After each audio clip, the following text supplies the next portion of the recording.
Now at 11 o'clock, President Trump says we may be moving closer to mass deportations of undocumented immigrants. The president has threatened to remove thousands of people if he and congressional leaders can't come up with a compromise on immigration reform. Channel 3's Roger Susanna joins us live in downtown New Haven, where a huge crowd of demonstrators slammed the president at a protest tonight. Roger.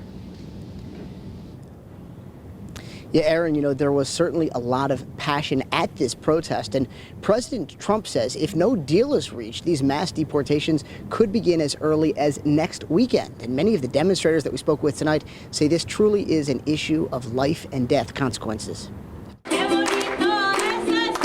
Tonight, demonstrators spoke out through their music, their signs. There are people who want a positive, humane solution to the immigration situation going on right now. We just want to be heard. People say it loud!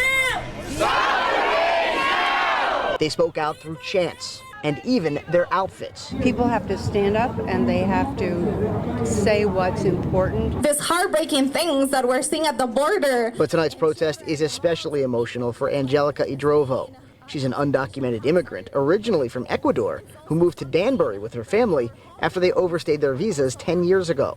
Angelica loves America, but says as a child she had a recurring nightmare. Thinking about what if I come home and my parents are not there. Angelica's fears have been awakened after President Trump threatened to start mass deportations if he and congressional leaders can't strike a deal on what the president calls asylum problems at the southern border. Are we afraid? No! During tonight's protest in downtown New Haven, demonstrators argued mass deportations are cruel.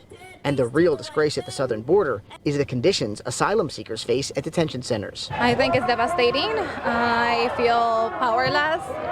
I feel sad. President Trump says he's trying to work with Democrats in Congress to improve the detention centers, but he blames the current problems on the Obama administration. I'm very concerned. It's in much better shape than it ever was. A lot of these young children come from places that you don't even want to know about, the way they've lived, the way they've been, the poverty that they grew up in. What do we do?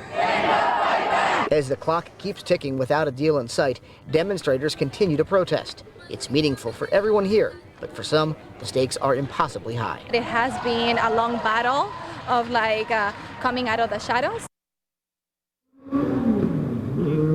And again, hundreds of people attended this protest, including dozens of community activists, as well as some city and state leaders, including New Haven Mayor Tony Harp and the Attorney General William Tong.